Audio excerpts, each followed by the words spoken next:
The Wedding Veil Mystery.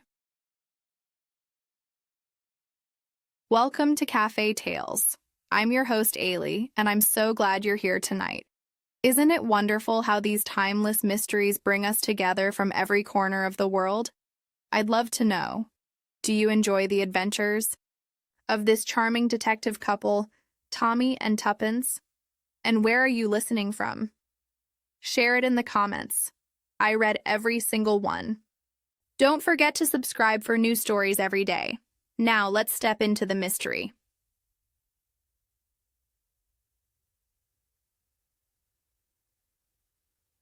Chapter 1.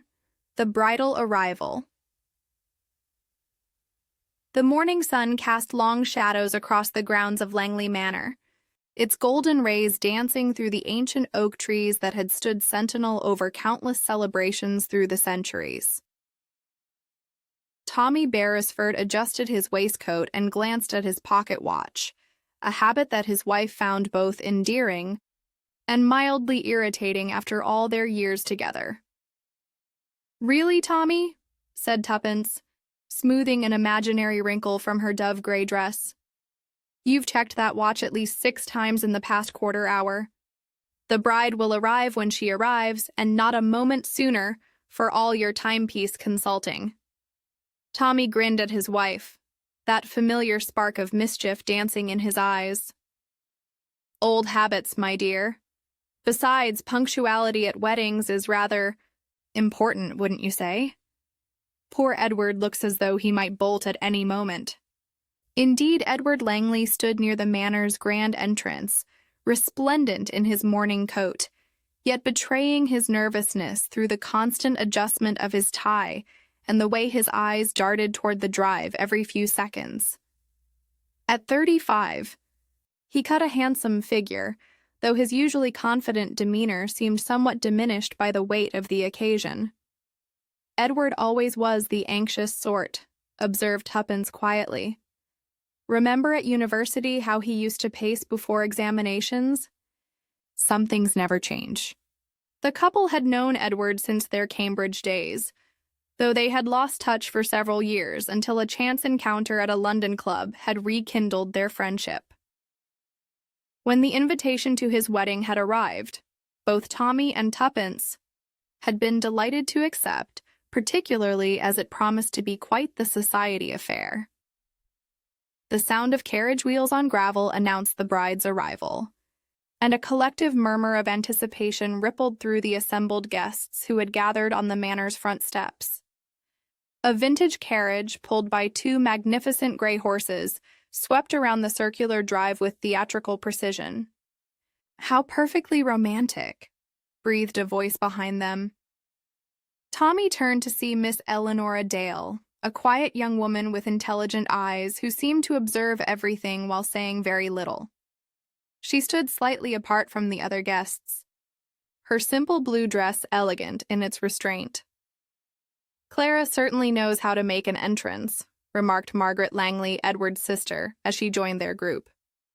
Margaret possessed the same fine features as her brother, but with an added sharpness that suggested a more practical nature. "Though I must say, I'm surprised she chose such an old-fashioned arrival. She's usually so modern in her tastes." Tuppence raised an eyebrow at this comment, filing it away in the corner of her mind where she stored such interesting observations. Years of amateur detecting had taught her that seemingly innocent remarks often contained the most valuable insights. The carriage drew to a halt with a flourish, and the driver, a weathered man in pristine livery, climbed down to open the door. A collective intake of breath greeted the appearance of Clara Worthington, who emerged like a vision in ivory silk and antique lace. Her wedding gown was a masterpiece of craftsmanship, but it was the veil that truly commanded attention, a delicate creation of Brussels lace that seemed to float about her like morning mist. "Exquisite," murmured Mrs. Penrose, the wedding planner, though her tone carried a note of professional assessment rather than genuine admiration. A formidable woman in her 50s, Mrs. Penrose had orchestrated some of the most fashionable weddings in London, and her presence at Langley Manor was considered quite a coup. Though I do hope the veil won't prove troublesome in this breeze. Tommy noticed how Mrs. Penrose's eyes swept the assembled guests and staff with the calculating gaze of a general surveying troops before battle. Every detail seemed to fall under her scrutiny, from the positioning of the ushers to the alignment of the flower arrangements. As Clara moved gracefully toward the manor, her train flowing behind her like liquid silk, Tommy found his attention drawn to the staff members who had emerged to assist with the proceedings. James, the elderly butler, supervised the removal of the bride's traveling case with quiet efficiency, though Tommy noted something odd in the man's expression, a fleeting look of concern that seemed at odds with the joyous occasion. "The chapel is quite ready, miss," James informed Clara with a respectful bow, though his eyes darted briefly toward the building in question before returning to his duties.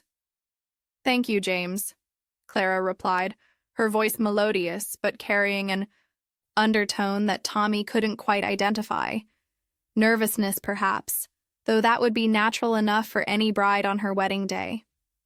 The guests began to move toward the manor's interior, chattering amongst themselves with the animated excitement typical of such occasions.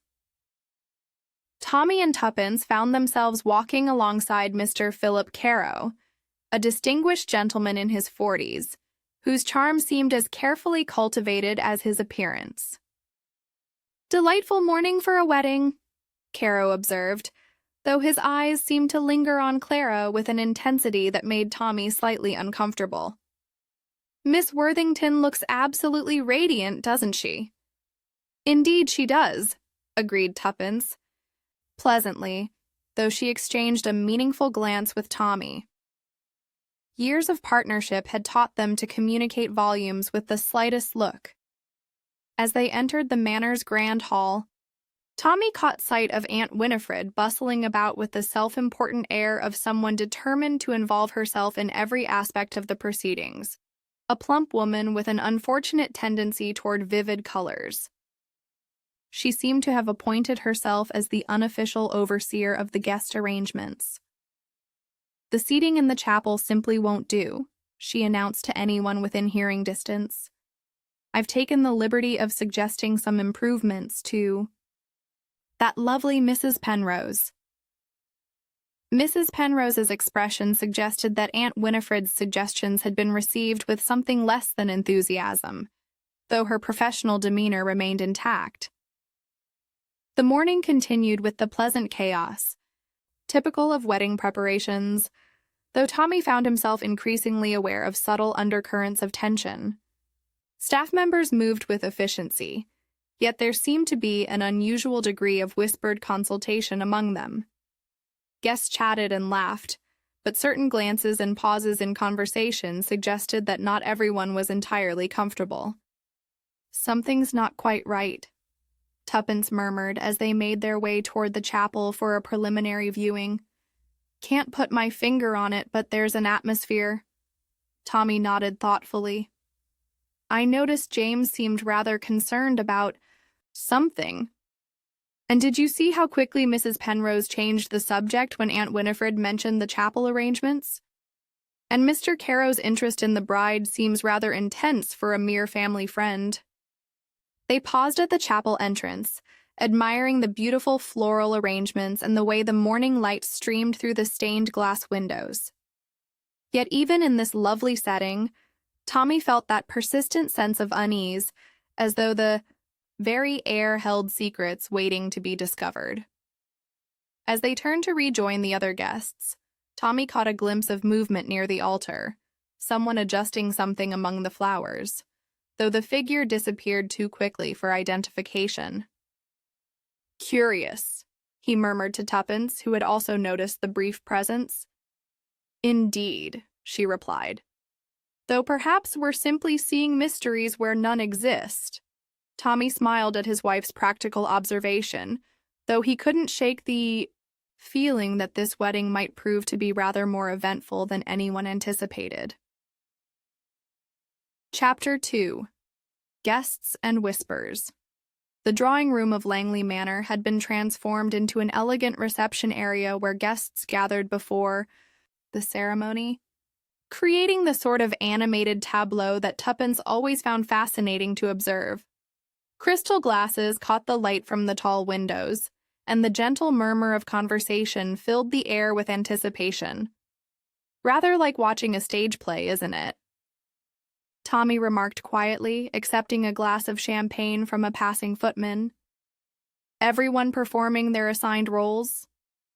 Tuppence smiled at her husband's observation. And what role are we playing, do you suppose? The interested observers? Naturally, he replied. Though I suspect we may find ourselves cast as something rather more active before the day is through. Their conversation was interrupted by the approach of Aunt Winifred, who descended upon them with the determined air of someone who had appointed herself chief distributor of gossip and general information.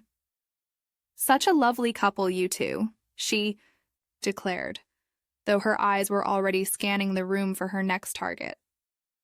I do hope you've heard about Clara's previous engagements. 3, you know, though one hardly likes to mention such things on a wedding day. Tuppence raised an eyebrow with practiced innocence. 3 engagements? How unfortunate that they didn't work out. Well, the first was young Lord Peyton. Dreadful gambling debts, you understand. The second was that American, Mr. Harrison, but there were questions about his business dealings. And the third... Aunt Winifred lowered her voice conspiratorially. The third was actually Edward's cousin, Geoffrey. Rather awkward that, given today's circumstances.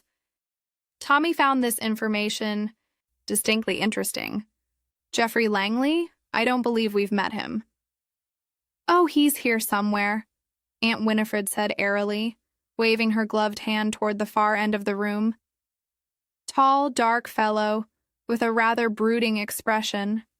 I must say, it takes considerable fortitude to attend your former fiancé's wedding to your own cousin. As if summoned by their conversation, a man fitting Aunt Winifred's description appeared at the edge of their group.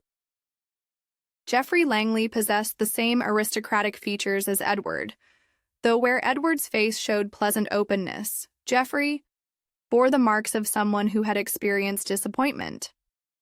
Good morning, Geoffrey said with careful politeness, though his smile seemed somewhat forced. I don't believe we've been introduced, Geoffrey Langley.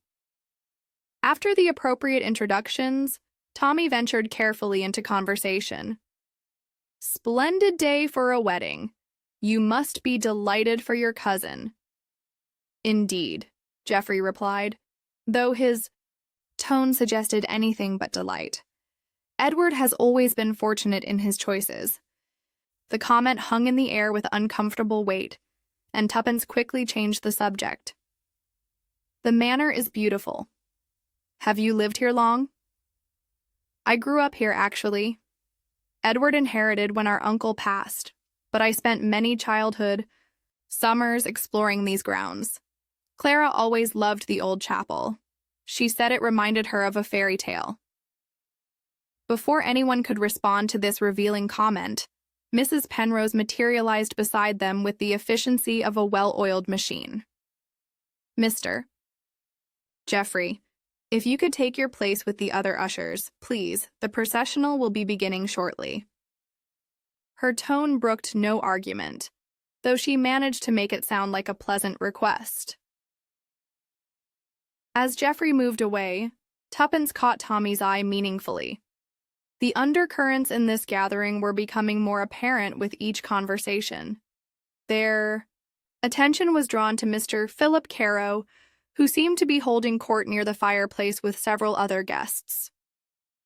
His charming manner was in full display as he regaled them with what appeared to be an amusing anecdote, though Tuppence noted that his eyes frequently strayed toward the doorway where Clara would presumably make her entrance. Fascinating fellow. Carow, observed a voice beside them. They turned to find Miss Eleanora Dale, her quiet presence somehow making her observation seem more significant. He's been asking rather a lot of questions about the Worthington family finances. Tommy's detective instincts sharpened immediately. Has he indeed? In what context? Oh, very casual, of course. Wondering about Clara's inheritance from her late father. That sort of thing. Though I couldn't help but notice he seemed particularly interested in the details of the trust fund. This information added another layer to the growing complexity of relationships surrounding this wedding. Tuppence filed it away alongside Aunt Winifred's revelations about Clara's romantic history. The conversation was interrupted by a minor commotion near the entrance. James, the butler, was engaged in what appeared to be a heated, whispered discussion with one of the younger footmen. The older man's usual composure seemed somewhat strained, and Tommy noticed how he kept glancing toward the chapel with apparent concern. "I wonder what's troubling James," Tuppence murmured. "He seems quite agitated about something." Before Tommy could respond, Margaret Langley approached their group with purposeful strides. Edward's sister had changed from her earlier dress into a becoming gown of pale rose silk, though her expression remained somewhat troubled. "I don't suppose either of you has seen Clara recently?" Margaret asked without preamble. "Mrs. Penrose is growing rather anxious about the timing, and the bride seems to have disappeared." Disappeared? Tommy's interest was immediately piqued. "When was she last seen?" "About 20 minutes ago." She went upstairs to make final adjustments to her veil. But when Mrs. Penrose sent her assistant to check, Clara's dressing room was empty. Tuppence glanced around the drawing room, noting which guests were present and which were not. Perhaps she stepped outside for a breath of fresh air. Pre-wedding nerves, you know. Possibly, Margaret agreed, though she didn't sound convinced. Though it's not like Clara to be inconsiderate of others' schedules. She's usually quite punctual. The sound of rapid footsteps on marble announced Mrs. Penrose's arrival, her professional calm showing definite signs of strain. She approached, Margaret with barely concealed urgency. "Any word from Miss Worthington?" the wedding planner inquired, her voice low but tense. "Nothing yet. We were just discussing possible locations." Mrs. Penrose's lips compressed into a thin line. "This is most irregular. The photographer is waiting. The musicians are ready. And we have a chapel full of guests expecting to begin promptly." Tommy noticed how several nearby conversations had begun to falter as guests became aware of the developing situation. The atmosphere of happy anticipation was gradually giving way to something more uncertain. Mr. Caro detached himself from his group and approached with apparent concern. "Is there some difficulty?" "The bride seems to have wandered off," Margaret explained with forced lightness. "I'm sure it's nothing serious." "Of course not," Caro agreed smoothly, though Tommy detected something calculating in his expression. "Though I did notice someone in a white dress walking toward the garden path earlier, through the French doors, you know." This information prompted immediate action. Mrs. Penrose dispatched footmen to search the grounds, while Margaret organized a more systematic check of the manor's interior rooms. As the search party dispersed, Tommy and Tuppence found themselves momentarily alone in the drawing room with Miss Eleanora Dale and Aunt Winifred. "Most peculiar behavior for a bride, ain't I?" Winifred declared with obvious relish. "In my day, young ladies didn't simply vanish on their wedding morning." Miss Dale's quiet voice cut through Aunt Winifred's commentary. "I couldn't help but notice that Geoffrey Langley disappeared around the same time as Clara. The implications of this observation hung heavy in the air, and Tommy felt the familiar stirring of investigative curiosity that had served them so well in previous adventures. "Well then," Tuppence said quietly, "perhaps we should take a stroll through the gardens ourselves. After all, it's such a lovely morning for a walk." Tommy nodded, understanding perfectly. Whatever was happening at Langley Manor, it seemed increasingly clear that this wedding might not proceed according to plan, and if there was indeed a mystery brewing, Tommy and Tuppence Beresford intended to be ready for it.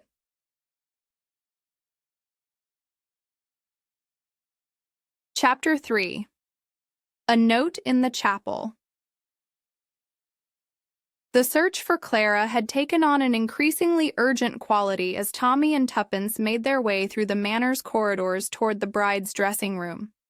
The atmosphere of festive anticipation had been replaced by barely concealed anxiety, and even Mrs. Penrose's professional composure was beginning to show cracks.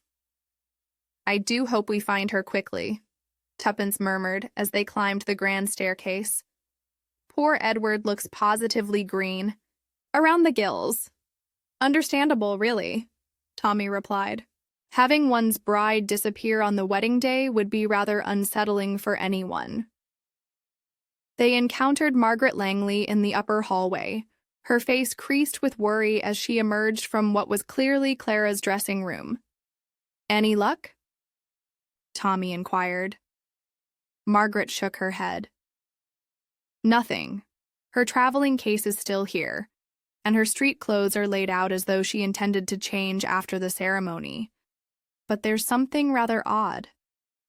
She led them into the elegantly appointed room which bore all the signs of recent occupancy. Clara's morning dress hung carefully on a hook, and various feminine accessories were arranged on the dressing table with military precision. "What strikes you as odd?" Tuppence asked, her sharp eyes already scanning the room for details. "Well, you see that envelope there on the writing desk? It wasn't there when I helped Clara with her veil earlier this morning." Tommy moved toward the delicate escritoire that stood near the window. A cream-colored envelope lay conspicuously in the center of the leather writing surface, unsealed and bearing no external markings. "May I?" he asked Margaret, who nodded her consent. With careful fingers, Tommy extracted a single sheet of paper from the envelope. The message, written in an elegant hand with black ink, was brief but unsettling. Some vows are better left unspoken. "Good heavens," Tuppence breathed, reading over his shoulder. "How perfectly melodramatic!" Margaret's face had gone quite pale. "What on earth does it mean, and who could have written such a thing?" Before either Tommy or Tuppence could respond, Mrs. Penrose appeared in the doorway, her usual efficiency somewhat frayed at the edges. "Miss Langley, I must insist we make some decision about the ceremony. The guests are becoming restless, and the vicar is asking questions I cannot answer." Margaret showed her the mysterious note, and Mrs. Penrose's expression grew even more severe. "This is most irregular," she declared, though Tommy noticed how her eyes darted nervously around the room. "Perhaps we should inform the authorities." "Surely that's premature," Margaret protested. "Clara may simply have needed some air. You know how overwhelming these occasions can be." Tommy studied the handwriting carefully, noting the confident strokes and the quality of the paper. "This is expensive stationery," he observed. "Not the sort of thing one picks up at a village shop." "The paper looks familiar," Tuppence added thoughtfully. "Rather like the writing paper in the manor's library, wouldn't you say?" Mrs. Penrose shifted uncomfortably. "The household stationery is available to guests naturally. Many of our clients prefer to use quality paper for their correspondence." The sound of hurried footsteps in the corridor announced the arrival of Edward, whose usually composed demeanor had deteriorated considerably. His hair was disheveled, and his morning coat showed signs of hasty movement. "Margaret, have you found any trace of her?" he asked desperately, then stopped short when he noticed the assembled group. "I beg your pardon? I didn't realize." "Edward, you should see this," Margaret said gently, handing him the note. The effect on the groom was immediate and pronounced. His face went ashen, and his hands trembled slightly as he read the brief message. "This is impossible," he whispered. "Who would do such a thing? And what does it mean?" Tommy watched Edward's reaction with professional interest. The man's distress appeared genuine, though there was something in his expression that suggested the note held more significance for him than mere random malice. "Mr. Langley," Tommy said carefully, "does this message have any particular meaning for you? Any connection to recent events or conversations?" Edward's eyes darted nervously between the assembled faces. No, of course not. It's obviously the work of some disturbed individual." But his denial lacked conviction, and Tuppence exchanged a meaningful glance with her husband. The arrival of James the butler provided a temporary distraction from Edward's obvious discomfort. "Begging your pardon, sir," James addressed Edward with formal courtesy, "but Mr. Geoffrey requests a word with you in the library. He says it's rather urgent." Edward's reaction to this message was curious. A flash of what looked almost like fear crossed his features before he regained his composure. "Tell Geoffrey I'll be down presently," he replied, though his voice sounded strained. As James withdrew, Mrs. Penrose made a decision with characteristic efficiency. "I believe we must postpone the ceremony," she announced. "Under the circumstances, it would be inappropriate to proceed without the bride." "But surely Clara will return shortly," Margaret protested. "Perhaps she's simply overcome with nerves." "Then she can send word," Mrs. Penrose replied firmly. "I cannot keep a chapel full of guests waiting indefinitely." Tommy found himself studying the faces around him with growing interest. Edward's distress, while understandable, seemed to carry undertones of guilt or fear. Mrs. Penrose's professional concern appeared genuine, yet there was something in her manner that suggested she knew more than she was revealing. Margaret's protective instincts toward both her brother and Clara seemed to war with some deeper anxiety. "Perhaps," Tuppence suggested diplomatically, "we should join the other guests downstairs. No doubt there will be questions, and it's better to present a united front." As they prepared to leave the dressing room, Tommy took one final look around. Something caught his eye near the window, a small smudge on the glass, as though someone had pressed their hand against it while looking out. The mark was fresh, still slightly damp in the morning air. "Interesting," he murmured to Tuppence, nodding toward the window. She followed his gaze and immediately understood. "Someone was watching the garden path," she whispered. "Or perhaps watching for someone." The descent to the main floor brought them into contact with the assembled wedding guests, whose animated chatter had taken on a distinctly speculative quality. News of Clara's disappearance had clearly spread, and the various theories being proposed ranged from the romantic to the sinister. Mr. Caro approached them near the foot of the stairs, his charm somewhat diminished by obvious curiosity. "Such a mysterious development," he observed with practiced casualness. "I do hope Miss Worthington hasn't encountered any difficulty." Tommy noticed how Caro's eyes kept straying toward the upper floors as though he were calculating something. "I'm sure she'll appear shortly," Tommy replied noncommittally. "Of course," Caro agreed, though one does wonder. "Well, these sudden disappearances can be quite significant, can't they?" The comment struck Tommy as oddly specific, and he filed it away for future consideration. In his experience, people who made such observations often knew more than they initially revealed. Miss Eleanora Dale materialized beside them with her characteristic quiet grace. "Has anyone thought to check the chapel itself?" she asked softly. "Sometimes the most obvious places are the last ones we examine." It was a sensible suggestion, and Tommy found himself impressed by the young woman's practical thinking. "An excellent idea, Miss Dale. Shall we investigate?" As they made their way toward the chapel, Tommy reflected on the morning's developments. A mysterious note, a missing bride, and an increasingly complex web of relationships and motives. Whatever was happening at Langley Manor, he had the distinct feeling that Clara's disappearance was only the beginning.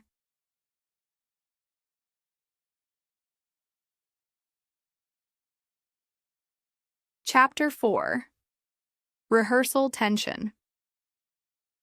The chapel of Langley Manor stood in serene beauty, its ancient stones warmed by the morning light filtering through stained glass windows that had witnessed centuries of joyous occasions. Yet, as Tommy and Tuppence entered with Miss Eleanora Dale, the atmosphere felt distinctly unsettled, as though the very air held whispers of unease. "How perfectly lovely," Tuppence observed, though her tone carried a note of careful assessment rather than simple admiration. "And how thoroughly empty." Indeed, the chapel showed no sign of Clara's presence, though the elaborate floral arrangements and pristine white ribbon decorations spoke of hours of meticulous preparation. The altar gleamed with polished silver, and every pew bore its assigned marker for the wedding guests. "Perhaps we should return to the others," Miss Dale suggested, quietly. "Mrs. Penrose will want to know we found nothing here." As they turned to leave, Tommy paused near the altar, his attention caught by something that seemed slightly amiss.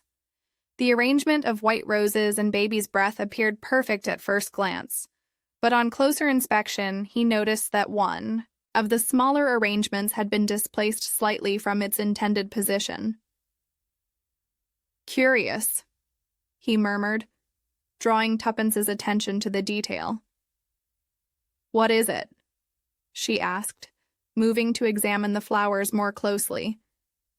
"This arrangement has been moved recently. See how the base has left a mark on the marble, and yet the flowers themselves are undisturbed." Miss Dale approached with interest.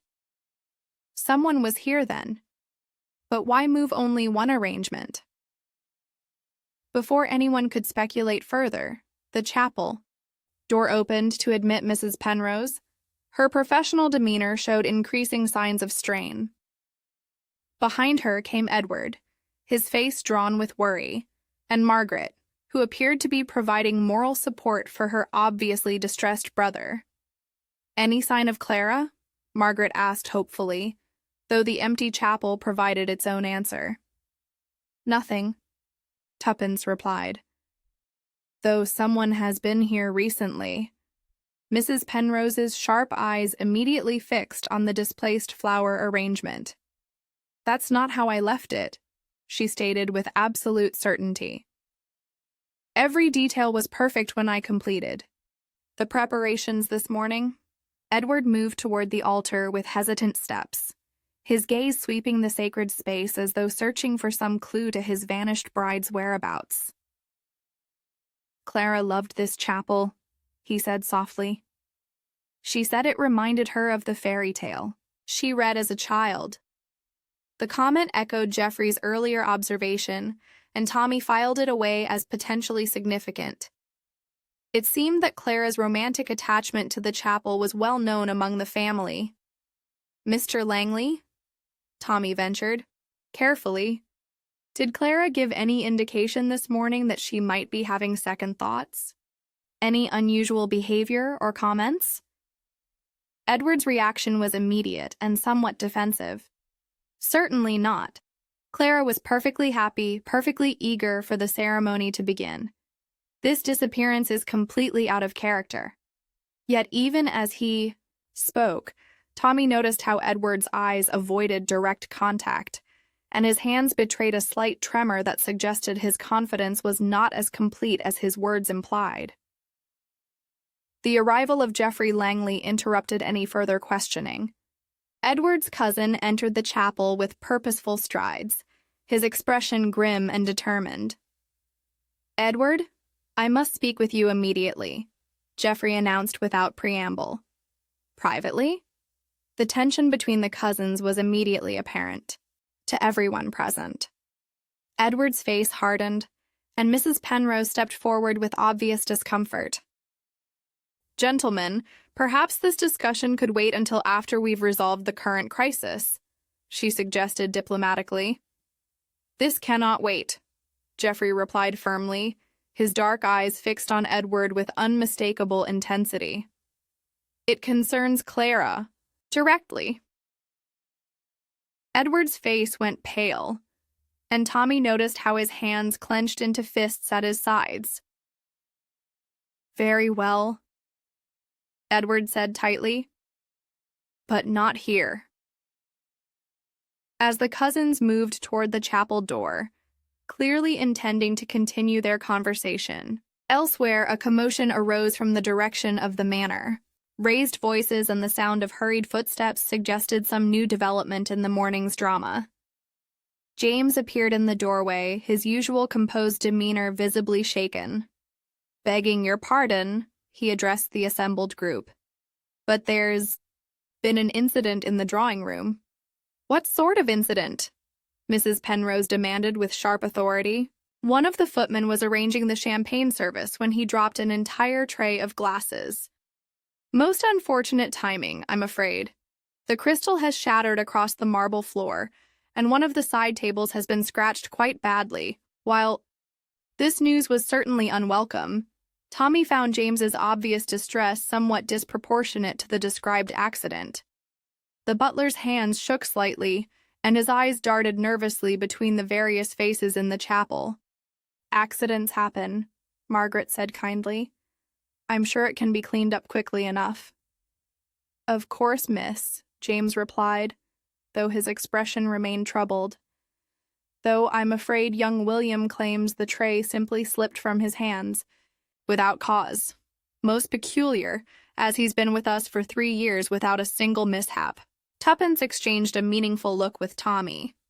In their experience, seemingly unrelated incidents often prove to be connected in unexpected ways. "Perhaps we should return to the manor," Mrs. Penrose suggested, clearly eager to assess the damage to her carefully orchestrated arrangements. "There may be guests who require reassurance about the delay." As the group prepared to leave the chapel, Tommy lingered for a moment near the altar, his detective instincts prompting one final examination of the displaced flower arrangement. He leaned closer. Something caught his eye. A small piece of ivory silk caught on one of the thorns of the white roses. "Tuppence," he called softly, beckoning his wife to examine his discovery. She approached with immediate understanding, her sharp eyes focusing on the tiny fragment of fabric. "From a wedding dress, do you think?" "Almost certainly," Tommy confirmed, carefully extracting the silk without disturbing the arrangement further. "And recently caught by the look of it." The implications were clear. Clara had indeed been in the chapel, and recently enough that the fabric was still fresh on the thorn. But why had she moved the flower arrangement?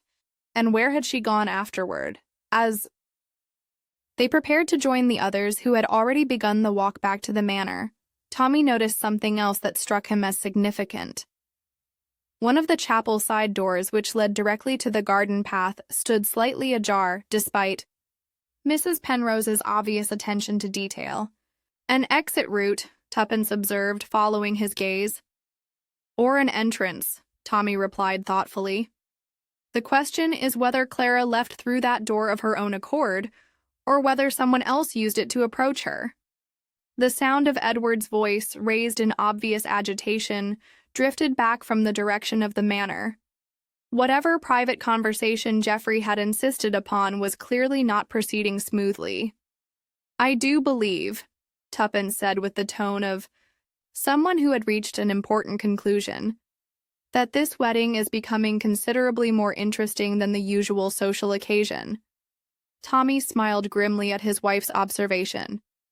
"Indeed, my dear, and I suspect the morning's events are far from over." As they finally left the chapel, Tommy found himself reviewing the accumulating evidence. A mysterious note, a missing bride, displaced flowers, a fragment of silk, and now what appeared to be significant tension between the Langley cousins. Whatever was happening at the manor, it seemed increasingly clear that Clara's disappearance was part of a larger and more complex situation than anyone had initially suspected.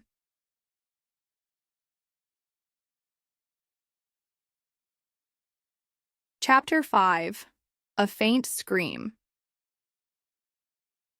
The return to the manor brought Tommy and Tuppence into a scene of barely controlled chaos. Guests clustered in small groups throughout the drawing room, their voices creating an undercurrent of speculation that grew more animated with each passing moment. The shattered crystal had been cleared away, but the scratched table remained as evidence of the morning's peculiar accident. "Most extraordinary circumstances," Mr. Caro was saying to a captivated audience near the fireplace. "I've attended dozens of society weddings, and I've never witnessed such a series of unusual events." Aunt Winifred, never one to be outdone in matters of dramatic observation, had positioned herself strategically near the French doors, where she could monitor both the interior proceedings and any potential developments in the garden. "Mark my words," she declared to anyone within hearing, "there's more to this than simple bridal nerves. In my experience, when a young woman disappears on her wedding day, there's usually a gentleman involved." Tommy found this comment particularly interesting, given Aunt Winifred's earlier revelations about Clara's romantic history. He was about to pursue this line of thought when a commotion in the hallway drew everyone's attention. Edward and Geoffrey emerged from what had clearly been an intense private discussion, their faces bearing the marks of heated exchange. Edward's usual composure had deteriorated further, while Geoffrey's expression suggested grim satisfaction, as though he had delivered unwelcome but necessary information. "Gentlemen," Mrs. Penrose approached them with professional determination, "I must insist we make some decision about the guests. They're beginning to ask direct questions I cannot answer diplomatically." "Give me another quarter hour," Edward replied desperately. "Clara will return. I'm certain of it." "And if she doesn't?" Geoffrey's question carried an edge of something that might have been malice. "How long do you propose to keep everyone waiting? For a bride who may have very good reasons for not appearing?" The tension between the cousins was becoming increasingly apparent to the assembled guests, and Tommy noticed how several conversations had stopped entirely as people strained to overhear this exchange. Margaret Langley intervened with diplomatic skill. "Perhaps we should organize a more systematic search of the grounds. There are many places on the estate where Clara might have wandered." "An excellent suggestion," Tuppence agreed warmly. "Tommy and I would be happy to assist." As search parties began to form, Tommy found himself paired with Miss Eleanora Dale, whose quiet observations had proven remarkably astute. They were assigned to investigate the rose gardens and the path leading to the old dovecote, a romantic spot that Clara might well have chosen for solitary reflection. "Miss Dale," Tommy ventured as they walked through the formal gardens, "you seem to notice things that others miss. Have you observed anything this morning that struck you as particularly significant?" The young woman considered his question carefully before responding. "Mr. Caro's interest in the financial aspects of this marriage seems rather intense for a casual acquaintance, and I couldn't help but notice that James appears to be quite familiar with Clara's habits and preferences." The second observation was intriguing. "In what way?" "He seems to anticipate her needs in a manner that suggests considerable personal attention. When she arrived this morning, he knew exactly how she preferred her traveling case handled, and he was very specific about the temperature of her dressing room." Tommy filed this information away for future consideration. The household staff often possessed the most intimate knowledge of family dynamics, and their observations could prove invaluable. Their conversation was interrupted by the sound of voices from the direction of the chapel. Other search parties were clearly converging on the building, drawn by some new development. As they hurried back toward the chapel, Tommy caught sight of Tuppence emerging from the building with an expression of grave concern. She spotted him immediately and beckoned urgently. "Tommy, you must come at once," she called. "We found something." Inside the chapel, a small group had gathered near the altar. Mrs. Penrose stood with her hands pressed to her mouth, while Margaret knelt beside a figure in white who lay crumpled near the communion rail. "Clara!" Edward's voice carried both relief and terror as he rushed forward. The bride lay unconscious on the cold stone floor. Her magnificent veil spread around her like spilled cream. Her face was pale but peaceful, as though she had simply fainted. Yet something in the scene struck Tommy as profoundly wrong. "How did you find her?" he asked Tuppence quietly, as Edward knelt beside his intended bride. Mrs. Penrose insisted on checking the chapel one final time before officially postponing the ceremony. Clara was lying exactly as you see her now. Tommy's Detective instincts immediately began cataloging details. Clara's position near the communion rail suggested she had been adjusting something at the altar when she collapsed. Her veil, while spread dramatically, showed no signs of struggle or violent disturbance. Most intriguingly, her breathing appeared regular and peaceful, more consistent with deep sleep than genuine unconsciousness. "Has anyone summoned a physician?" Tommy inquired. "James has gone to fetch Dr. Morrison from the village," Margaret replied, her voice tight with anxiety, though he warned it might take some time as the doctor was attending to old Mrs. Hartwell this morning. As Edward gently attempted to rouse Clara, Tommy noticed something that made him frown with concentration.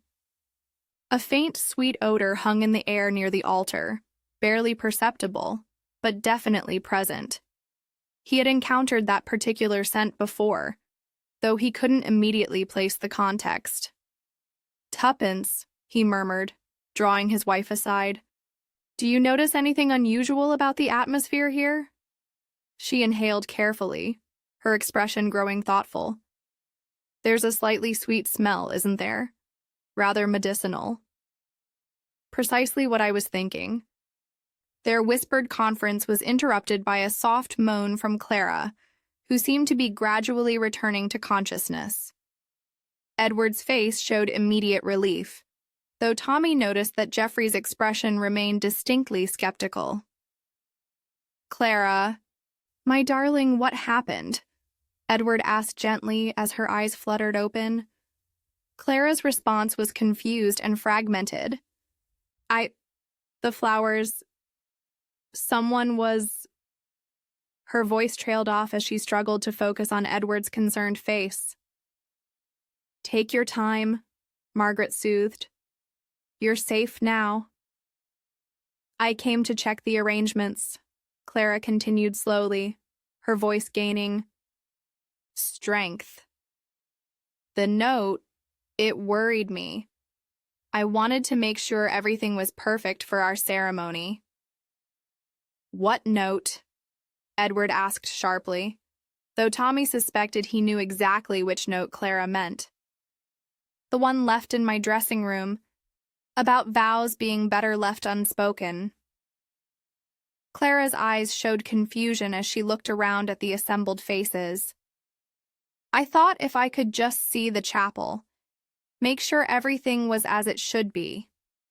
Tommy exchanged a meaningful glance with Tuppence. Clara's account suggested she'd come to the chapel voluntarily, but it didn't explain her unconscious state, or the peculiar sweet odor that still lingered in the air. "Do you remember anything else?" Tuppence asked gently. "Any sounds or sensations before you lost consciousness?" Clara's brow furrowed with concentration. "There was someone else here. I'm certain of it. A figure near the altar, adjusting something among the flowers. When I called out, they turned toward me and then, Edward prompted urgently. Everything went dark, as though a curtain had fallen across my vision. The implications of Clara's account were disturbing.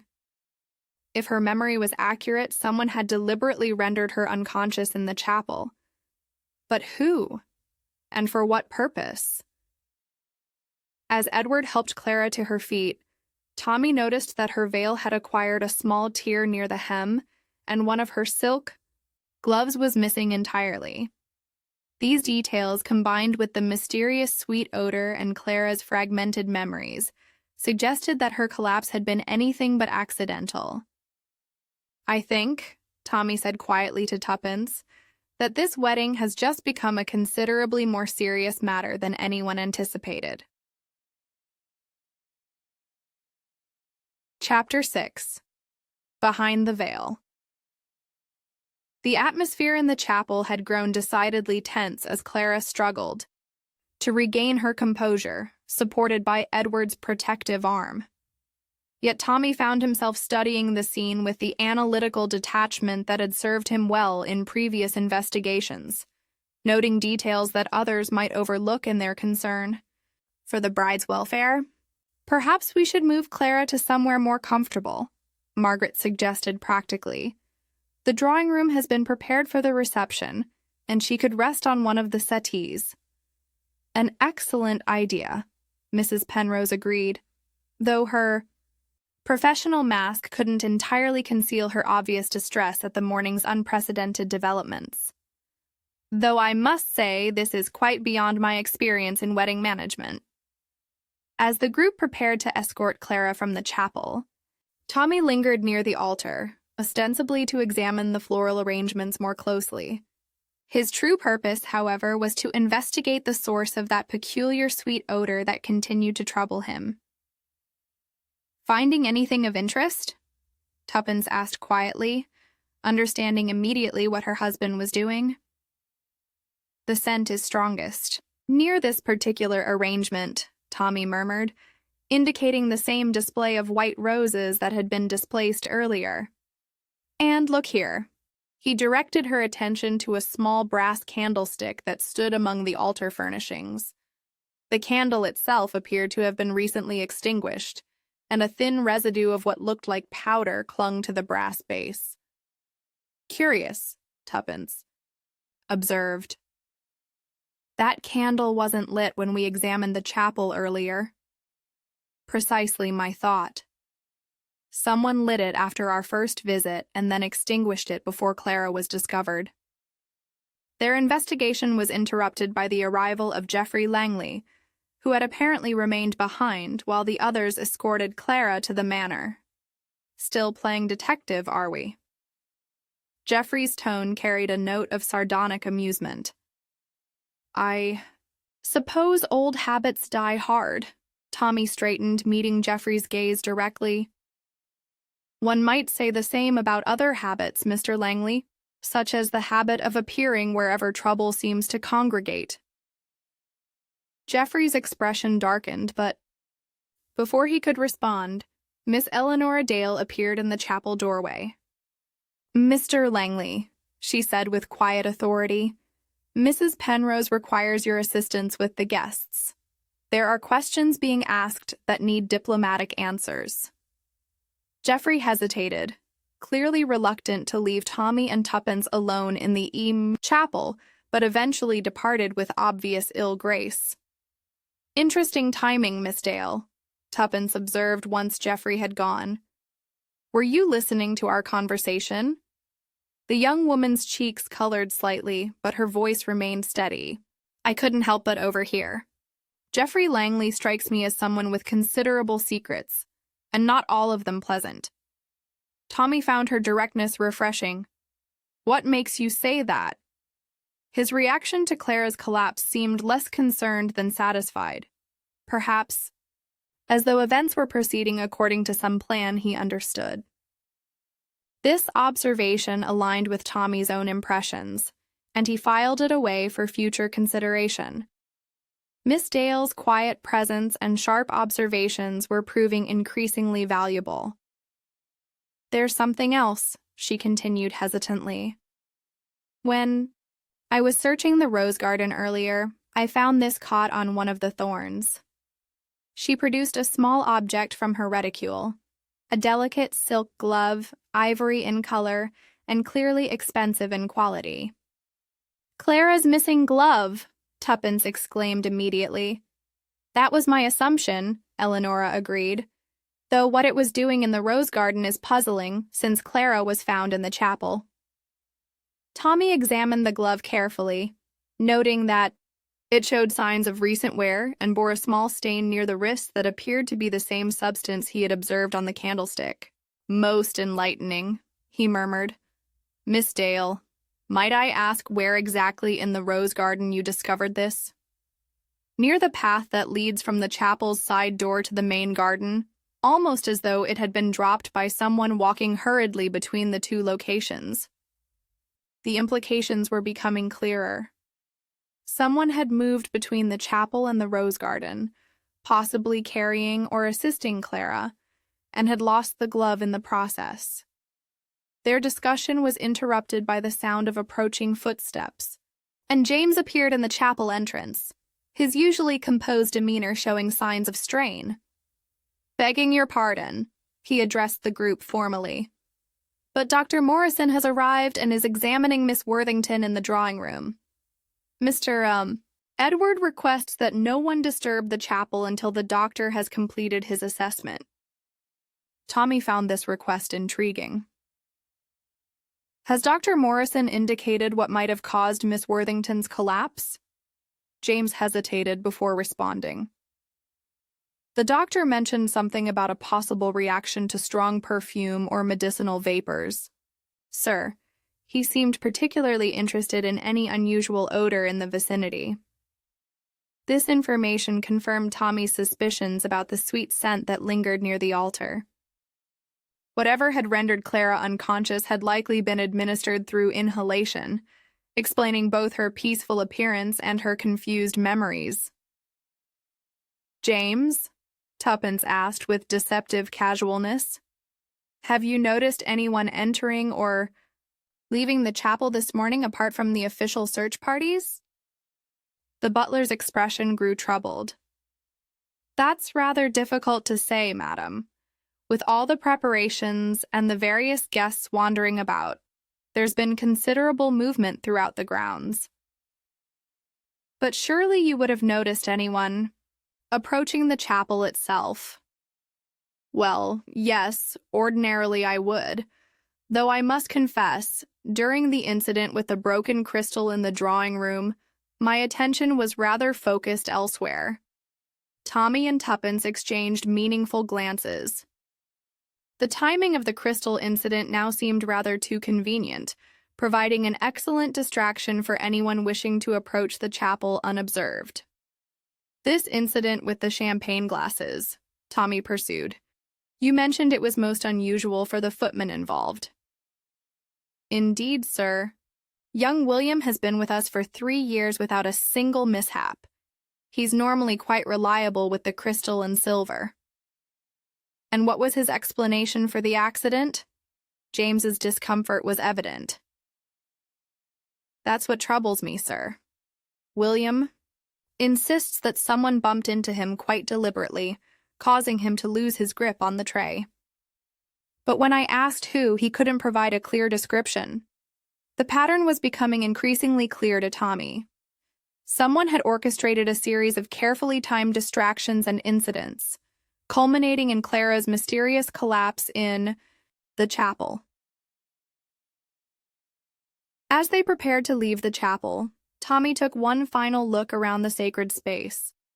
The displaced flower arrangement, the extinguished candle with its residue of powder, the sweet medicinal odor that still lingered faintly in the air, all pointed to a deliberate and carefully planned action. "Tuppence," he said quietly as they walked toward the manor. "I believe we're dealing with something considerably more serious than wedding day nerves." "A deliberate attempt to prevent the ceremony?" she asked. "Possibly. Or perhaps something even more sinister.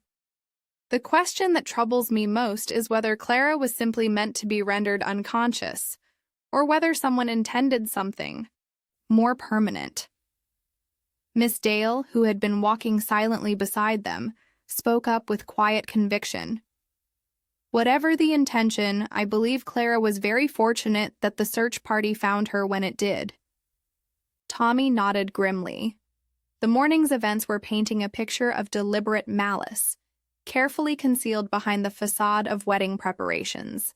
And if his suspicions were correct, Clara Worthington had narrowly escaped something far worse than a simple fainting spell.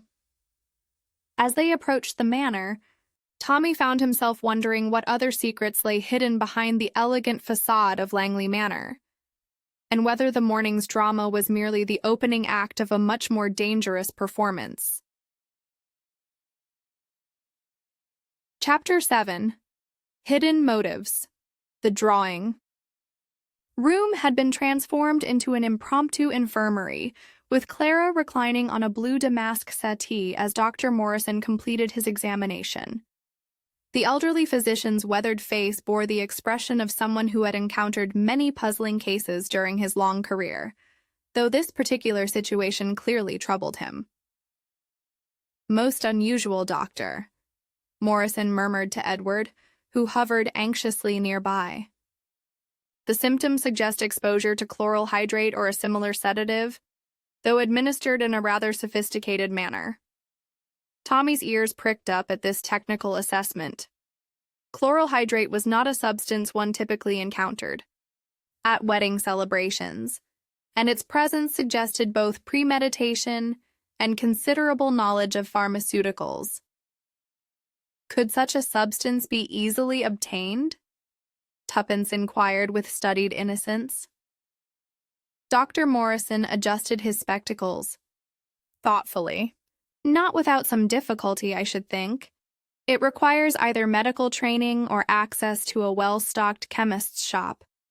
Certainly not the sort of thing one keeps in the household medicine cabinet." Mrs. Penrose, who had been maintaining her professional composure with visible effort, finally approached the group with obvious distress. "Dr. Morrison, might I have a word?" she requested quietly. "There are aspects of this morning's events that I believe you should know about." The wedding planner led the doctor to a corner of the room, where they engaged in whispered conversation. Their expressions grew increasingly grave. Tommy strained to overhear, catching only fragments. Previous incidents. Concerns about the family. Meanwhile, Clara had begun to recover her composure, though her color remained pale and her movements somewhat unsteady. Edward sat beside her, holding her hand with obvious tenderness. Yet Tommy noticed how the groom's eyes frequently darted toward the doorway, as though expecting unwelcome visitors. "My dear," Edward said gently, "perhaps you could tell us more about what you remember from the chapel. Any detail might be important." Clara's brow furrowed with concentration. "I went there because of the note, as I mentioned. But when I arrived, I had the strangest feeling that someone had been there recently. The flowers smelled different somehow. Sweeter than usual." "Sweeter?" Tuppence leaned forward with interest. "Yes, almost sickly sweet, like jasmine mixed with something medicinal. I thought perhaps Mrs. Penrose had added new arrangements, so I went to examine them more closely." Tommy exchanged a meaningful glance with his wife. Clara's description aligned perfectly with their own observations about the peculiar odor in the chapel. "And that's when you saw someone else?" Edward prompted. "A figure near the altar, wearing dark clothing."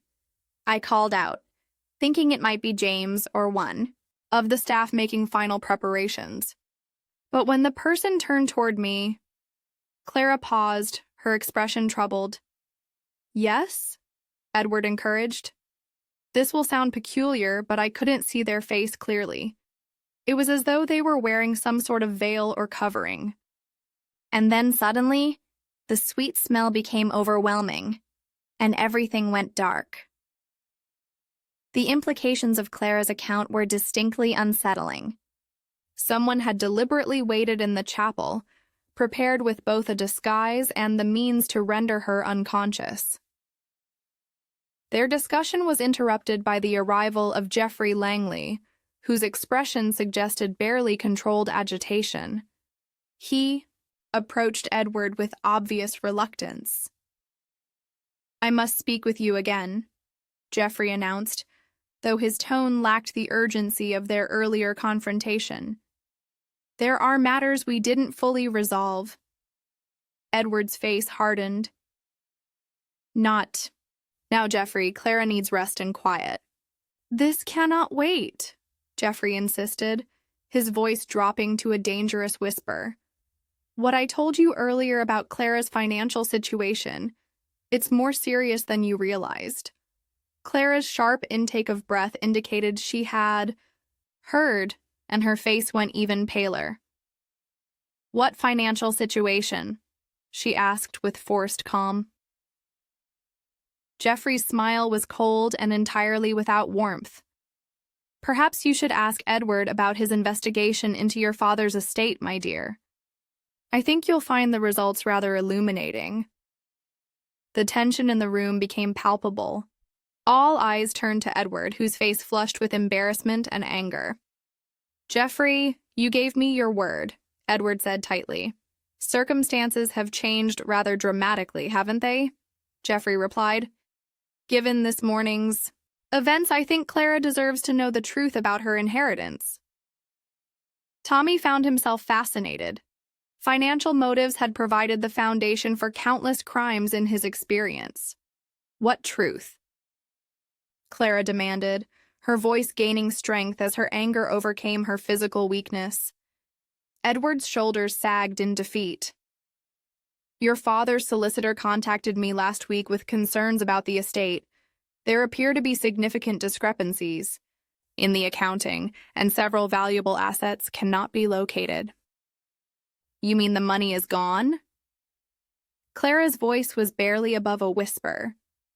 "Not gone, precisely, but tied up in legal complications that could take years to resolve. The trust fund you were expecting to access after our marriage may not exist in the form your father described." The revelation hung in the air like a physical presence. Tommy observed the reactions around the room. Mrs. Penrose looked unsurprised. Dr. Morrison appeared distinctly uncomfortable. "This explains a great deal," Miss Eleanor Dale said quietly from her position near the window. "What do you mean?" Tuppence asked sharply. If someone knew about the financial difficulties and wanted to prevent the marriage from proceeding, rendering Clara unconscious would certainly accomplish that goal. Wedding ceremonies can be postponed, but financial obligations tend to be more persistent. Tommy found Miss Dale's reasoning compelling. A marriage undertaken under the false belief of Clara's wealth could prove problematic for various parties once the truth emerged. "The question," he said thoughtfully, "is who else knew about these financial complications?" Geoffrey's expression grew even more sardonic. "That's an excellent question. Edward, perhaps you'd care to enlighten everyone about who else you've discussed Clara's situation with?" Edward's silence was answer enough. Tommy realized the circle of people aware of Clara's financial difficulties was likely larger than anyone had assumed. At that moment, Mr. Philip Caro appeared in the doorway, his usual charm subdued by the tension in the room. "I do hope Clara is feeling better," he said with carefully modulated concern. "Such a frightening experience for everyone." Tommy noticed how Caro's eyes immediately assessed Clara's condition, more than casual interest. "Much better, thank you," Clara replied with admirable composure, though her voice carried a new weariness. "Splendid news," Caro said. "Though I must say, these mysterious incidents do seem to cluster around certain families, don't they?" I recall reading about similar events in the London papers recently. The comment struck Tommy as oddly specific. He found himself wondering exactly what Mr. Caro had been reading, and why he chose to mention it at this precise moment. As conversations continued around Clara's settee, Tommy reflected on the morning's revelations, financial motives, family, tensions, and mysterious pharmaceutical knowledge had combined to create a volatile situation far beyond simple wedding day nerves. "Tuppence," he murmured quietly, "I believe we're beginning to see the shape of something rather more complex than we initially suspected." "Indeed," she replied softly. "The question now is whether this morning's incident was meant as a warning, or whether it was merely the opening move in a much more dangerous game." Chapter 8. The Garden Clues. The afternoon sun cast long shadows across the formal gardens of Langley Manor as Tommy and Tuppence made their way along the gravel paths. Ostensibly, they were taking air while Clara rested under Dr. Morrison's supervision.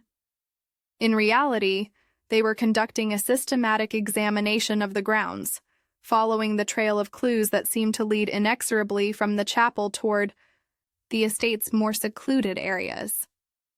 It's remarkable how much more one can observe when not surrounded by anxious wedding guests, Tuppence remarked, pausing to examine a particularly well-maintained rosebed. "Look here, Tommy." She pointed to a section of the garden where the carefully raked gravel showed distinct signs of recent disturbance. Footprints, partially obscured but still visible, suggested someone had moved hurriedly through this area, paying little attention to the meticulously maintained pathways. "Two sets of prints, I believe," Tommy observed, kneeling to examine the evidence more closely. One considerably lighter than the other, both heading away from the chapel. "Which would support Miss Dale's theory about Clara's glove being dropped along this route," Tuppence added thoughtfully.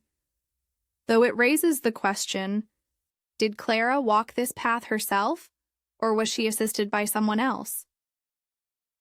Their investigation was interrupted by the approach of James, the butler, who appeared to be making rounds with uncharacteristic frequency. His usual composure continued to show signs of strain, and Tommy noticed how his eyes darted nervously toward the outbuildings. "Begging your pardon," James addressed them respectfully. "Mrs. Penrose asked me to inform all guests that tea will be served in the morning room shortly. Given the circumstances, a light refreshment seemed appropriate." "Most thoughtful," Tuppence replied warmly. "James, you've been with the family for many years, haven't you?" "Indeed, madam. Nearly 15 years, since shortly after Mr. Edward inherited the estate from his uncle." Tommy seized the opportunity for casual inquiry. "You must have observed many changes in that time, the family dynamics, relationships with neighbors, that sort of thing." James's expression grew carefully neutral. "The Langley family has always been well regarded in the community, sir, though I must say recent years have brought certain complications." "What sort of complications?" Tuppence asked with genuine concern. The butler hesitated, clearly weighing loyalty against distress. "Financial pressures, madam, and certain disagreements between Mr. Edward and Mr. Geoffrey regarding the management of the estate." This aligned with earlier revelations about Clara's inheritance. Tommy wondered how widely these difficulties were known in the local community. "These disagreements," Tommy pursued carefully, "have they been ongoing for some time?" "Several months, sir, since Mr. Geoffrey returned from his travels abroad. He seemed to have developed strong opinions about how the estate should be run and about Mr. Edward's personal choices." The euphemism for Edward's engagement to Clara was unmistakable. Tommy filed it away. After James departed, Tommy and Tuppence resumed their search. near a secluded arbor covered in climbing roses, they discovered more evidence. "Look at this," Tuppence called, drawing attention to a small object half hidden beneath the bushes. A button, expensive, made of mother-of-pearl with an intricate silver setting. It showed signs of having been torn away, not simply lost. "From a morning coat?" Tuppence speculated. "Possibly," Tommy said. "Or a lady's jacket. The workmanship is fine enough for either." They were soon joined by Miss Eleanora Dale, emerging from another section of the garden. "Any discoveries?" she inquired with her characteristic directness. Tommy showed her the button. Her reaction was immediate. "I believe I've seen that before. Mr. Caro was wearing a waistcoat with very similar buttons at breakfast this morning, though I couldn't swear this particular one is his." This potential connection added another layer to the mystery. "Miss Dale," Tuppence asked thoughtfully, "you mentioned earlier that Mr. Caro had been asking about Clara's finances. Were those inquiries directed toward specific individuals?" "Primarily toward Mrs. Penrose, actually. He seemed to believe she would have detailed knowledge of the family's circumstances, which struck me as rather presumptuous." "And how did Mrs. Penrose respond?" Miss Dale's expression grew troubled. Rather than deflecting his questions, as one might expect, she seemed quite willing to discuss the family's private affairs, almost as though she had her own reasons for wanting certain information to become known. This cast Mrs. Penrose's role in a new light. Tommy had assumed she was merely managing a crisis, but Miss Dale's observations suggested deeper motives.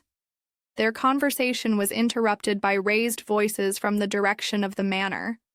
Through the hedges, they saw Geoffrey engaged in a heated discussion with someone just out of sight. Absolutely inexcusable behavior. Geoffrey's voice carried clearly, before the voices ceased and he strode away toward the stables. Moments later, they encountered Mr. Caro. His waistcoat was slightly disheveled, and Tommy noticed with sharp interest. One of the mother-of-pearl buttons was missing. "Afternoon, Mr. Caro," Tuppence greeted him pleasantly. "I trust you're finding the gardens agreeable despite the morning's unfortunate events?" "Quite charming," Caro replied, though his tone lacked its usual smoothness. "Though I must say, family tension seems to run rather high in the Langley household." "You were speaking with Geoffrey?" Tommy inquired casually. Caro's expression grew guarded. "A brief exchange of views regarding certain aspects of the estate's management. Mr. Geoffrey can be quite passionate about his opinions." "Indeed," Tommy agreed. "And what is your particular interest in the estate's affairs?" The question caught Caro off guard. He hesitated. "Merely the natural concern of a family friend. I've known the Langleys for several years, and I hate to see them struggling with unnecessary difficulties."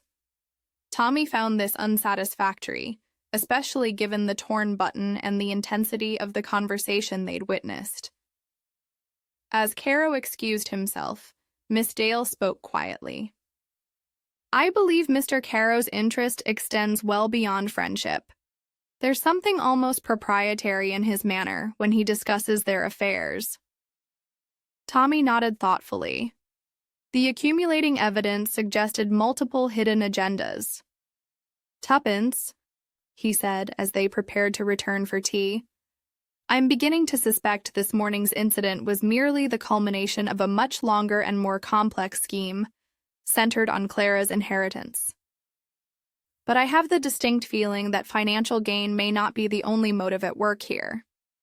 As they walked back, Tommy reviewed the clues: the displaced flowers, the chemical residue, the missing glove, the footprints, and now the torn button, linking Caro to the scene. The pieces were forming a pattern, though the full picture remained elusive. Whoever had acted in the chapel, multiple people had both opportunity and motive to prevent the wedding. Chapter 9. Unraveling the Secret. The morning room had been transformed into an informal gathering place, where guests congregated around delicate china and silver tea service. Their conversations were a careful blend of concern and barely suppressed curiosity. Clara had recovered sufficiently to join them, though she remained pale. Edward hovered protectively. Dr. Morrison maintained a watchful distance. Tommy and Tuppence entered to find the atmosphere charged with tension. "Feeling better, my dear?" Tuppence inquired warmly. "Much improved, thank you," Clara replied with a faint smile. "Though I must confess, the whole experience feels rather like a peculiar dream. I keep expecting to wake up and find myself preparing for my wedding, as planned." "Perhaps," said Geoffrey from near the fireplace. "It would be wise to consider whether this morning's events constitute a warning of some sort." The comment drew sharp looks. Edward's face darkened. "What sort of warning?" Margaret asked with forced lightness. Geoffrey's smile was cold and calculating. "Simply that not all marriages are destined to proceed smoothly. Sometimes circumstances intervene to prevent unfortunate alliances." "Geoffrey," Edward warned, his voice tight with anger. "Oh, come now, cousin. Surely we're past pretending. Everything is perfectly normal. Clara's inheritance problems, your financial difficulties, the convenient timing of this morning's incident. One would have to be remarkably naive not to see the connections." Mrs. Penrose set down her teacup with a sharp clink. "Mr. Geoffrey, perhaps such discussions would be better conducted privately." "On the contrary," Geoffrey replied with satisfaction, "I believe everyone present has a right to understand the true circumstances surrounding this wedding." Tommy studied the reactions. Caro looked satisfied. Miss Dale watched intently. James grew increasingly agitated. "What circumstances?" Clara asked with forced calm, her hands trembling. Geoffrey delivered his answer with theatrical precision. "Your father's estate is not merely tied up in legal complications, my dear Clara. It appears that substantial sums were embezzled over several years, and the perpetrator has never been identified." The room fell silent. Clara's face went white. "That's enough, Geoffrey," Edward exploded. "You have no right to make such accusations without proof." "But I do have proof," Geoffrey replied smoothly, producing a sheaf of papers. Documents from Clara's father's solicitor, showing a pattern of systematic theft. Tommy's instincts sharpened. The timing suggested a carefully orchestrated campaign. "May I examine those documents?" he asked with deceptive casualness. Geoffrey hesitated. "I hardly think that's necessary. The solicitor's assessment speaks for itself." "Nevertheless, I should be interested to see them," Tommy persisted. As Geoffrey reluctantly handed them over, Tommy noticed something critical. The documents bore recent dates, despite referring to events spanning years. Worse, the legal terminology was inconsistent. "Signs of amateur forgery." "Fascinating," Tommy murmured. "Though these documents raise more questions than answers. For instance, the dates are all from this past week. How could a comprehensive investigation be conducted so quickly?" Geoffrey's expression grew defensive. The solicitor was naturally thorough once concerns were raised. "Indeed. And who, might I ask, raised these concerns?" The question hung heavily. Several guests exchanged glances. "I believe," Miss Dale said quietly, "that Mr. Caro mentioned having knowledge of the Worthington family's financial affairs. Perhaps he could enlighten us?" All eyes turned to Caro. His charm had evaporated. "I may have mentioned certain rumors circulating in London financial circles," he admitted reluctantly. Nothing more than idle speculation, naturally. Naturally, Tommy agreed with dangerous politeness, though one wonders how such specific rumors originated and why now. Tuppence suddenly spoke. Mr. Caro, I couldn't help but notice you've lost a button from your waistcoat. Such beautiful workmanship. Mother of pearl with silver setting, wasn't it? Caro's hand moved instinctively to his coat. I hadn't noticed. These old garments do tend to suffer from wear. Indeed, Tommy said, producing the button they'd found. Rather like this one, which we discovered near the rose arbor this afternoon. The effect was electric. How curious, Tuppence continued. One might almost think you'd been engaged in some strenuous activity in the gardens, perhaps around the time Clara was discovered unconscious in the chapel. This is preposterous, Caro protested. I had nothing to do with it. Perhaps not directly, Tommy agreed. But I suspect you had a great deal to do with the circumstances that led to it. Clara suddenly spoke with startling clarity.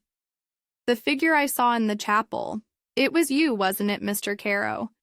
That's why I couldn't see the face clearly. You were wearing some sort of covering. This is absurd, Caro insisted, but his voice lacked conviction. Tommy smiled grimly. I think we're beginning to see the shape of a rather elaborate conspiracy, my dear fellow. The question now is, did you act alone, or did you have assistance? As he spoke, he noticed James backing slowly toward the door, his face showing unmistakable panic.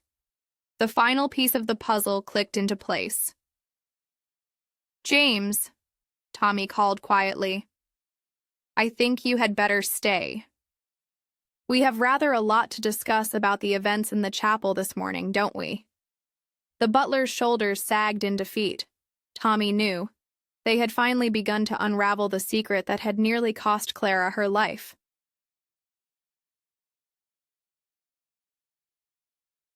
Chapter 10. The Final Toast. The silence that followed Tommy's confrontation stretched taut across the morning room like a wire about to snap. James stood frozen near the doorway, his dignity crumbling. Around the room, the guests watched in fascination and horror as the facade of respectability collapsed. I think, Tommy said with quiet authority, it's time for complete honesty. James, would you care to explain your role in this morning's events?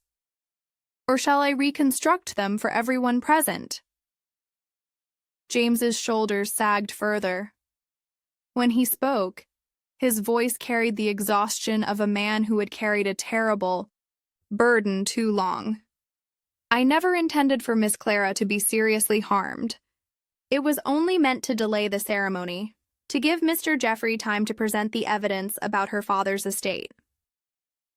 Evidence, Tuppence interjected with steel in her voice, that we've established was entirely fabricated. Jeffrey's face went ashen. James, you fool, you weren't supposed to... To what? Tommy cut him off sharply. To reveal that this entire scheme was your conception? That you enlisted both James and Mr. Caro in a conspiracy to prevent your cousin's marriage through forged documents and deliberate poisoning? Clara, listening with growing comprehension, suddenly found her voice. But why? What possible reason could you have for wanting to prevent my marriage to Edward? Geoffrey's laugh was bitter. Money, my dear Clara. It always comes back to money, doesn't it? Edward was so besotted with you that he would have signed over half the estate as your marriage settlement, never realizing your inheritance was worthless. But the inheritance isn't worthless, Clara protested. My father left me quite comfortable, whatever difficulties there may be with immediate access. Ah, but that's where you're wrong, Caro spoke up with obvious reluctance. Your father's estate is substantial, but it was never in danger of embezzlement. The entire story was fabricated to create leverage. Leverage for what? Edward exploded. For forcing Clara to break the engagement voluntarily, Geoffrey explained with cynical satisfaction. A woman with no fortune would naturally release her fiancé from his obligations. Very noble, very touching, and very profitable for those of us who understand the true value of the Langley estate. Tommy felt a surge of admiration for Clara's strength in surviving what could have been a devastating attack on her reputation and sanity. And if Clara proved insufficiently noble? Tommy asked. Then more dramatic measures would be required, Geoffrey admitted. This morning's incident was designed to suggest Clara's mental state was unstable. A woman who collapses mysteriously on her wedding day, sees figures that may or may not exist, suffers from nervous complaints, would hardly be considered a suitable wife. The cruel elegance of the plan was undeniable. The chloral hydrate, Dr. Morrison interjected. Where did you obtain it? James answered with shame. Mr. Carow provided it. He claimed to have medical connections in London. More than medical connections, I suspect, Tommy observed. I believe Mr. Carow has been involved in similar schemes before. Carow's silence confirmed it. Mrs. Penrose finally spoke. I must confess, I suspected something was wrong when Mr. Geoffrey approached me about postponing the ceremony.